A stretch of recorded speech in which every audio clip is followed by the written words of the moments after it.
Di bulan Oktober 2020 ini tema posting bareng BookTube ID di Instagram adalah self-healing. Jadi buku-buku yang berkaitan dengan self-healing. Di pikiran aku, kata yang langsung muncul begitu pertama kali dengar self-healing adalah self-love. Dengan self-love yakni menerima dan mencintai diri sendiri, baru kita dapat melakukan self-healing, yaitu memulihkan atau menyembuhkan diri kita sendiri. Karena itu di video kali ini aku akan sedikit membahas 3 buku yang berkaitan dengan self-healing. Buku pertama adalah buku Imperfect, tulisan Meira Anastasia, yaitu istri dari Ernest Prakasa. Kayaknya kita semua pasti udah tahu dong pasangan satu ini. Buku ini juga udah pernah difilmkan belum terlalu lama ini, dan meskipun cerita di buku dan cerita di filmnya itu agak sedikit berbeda, tapi tema besarnya sama, yaitu sebuah perjalanan untuk menerima dan mencintai diri sendiri. Di buku ini, Meira menceritakan pengalaman pribadinya, yaitu insecurities yang dia hadapi, yang dia derita, dan bagaimana perjalanannya sampai ia bisa menerima dan mencintai dirinya sendiri dengan segala ketidaksempurnaannya. Jadi untuk mereka yang mungkin saat ini masih struggling, masih berjuang untuk bisa menerima diri sendiri, buku ini itu merupakan inspirasi yang pas banget untuk dibaca. Gak cuma oleh perempuan, tapi untuk laki-laki juga. Buku kedua ini buku yang udah lumayan lama, judulnya adalah It's Called a Breakup Because It's Broken. Ditulis oleh Greg dan Amira Bernhardt, yaitu sepasang suami istri yang dua-duanya pernah mengalami putus, pernah mengalami perceraian, pernah mengalami patah hati yang sakit banget. Lalu mereka team up untuk membuat buku ini.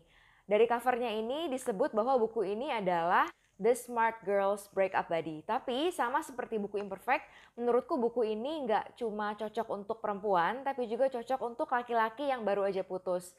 Di dalam buku ini ada satu chapter khusus di bagian paling belakang yang dikhususkan untuk laki-laki. Tapi menurutku overall semua chapter di buku ini itu bisa diaplikasikan baik ke laki-laki maupun ke perempuan yang baru aja mengalami putus, mengalami patah hati. Buku ini akan menuntun kalian untuk kembali menemukan diri sendiri setelah putus. Untuk berbahagia dan menerima kenyataan bahwa that one relationship just isn't for you anymore.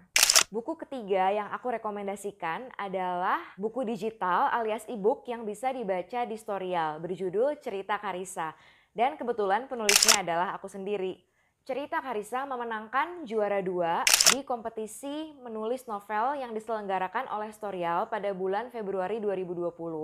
Kebetulan waktu itu tema kompetisinya adalah tentang self-love.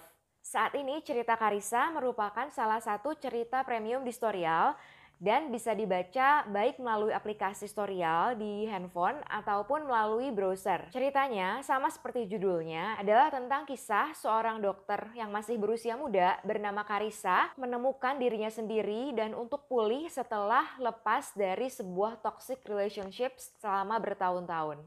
Segitu aja 3 buku yang mau aku share kali ini.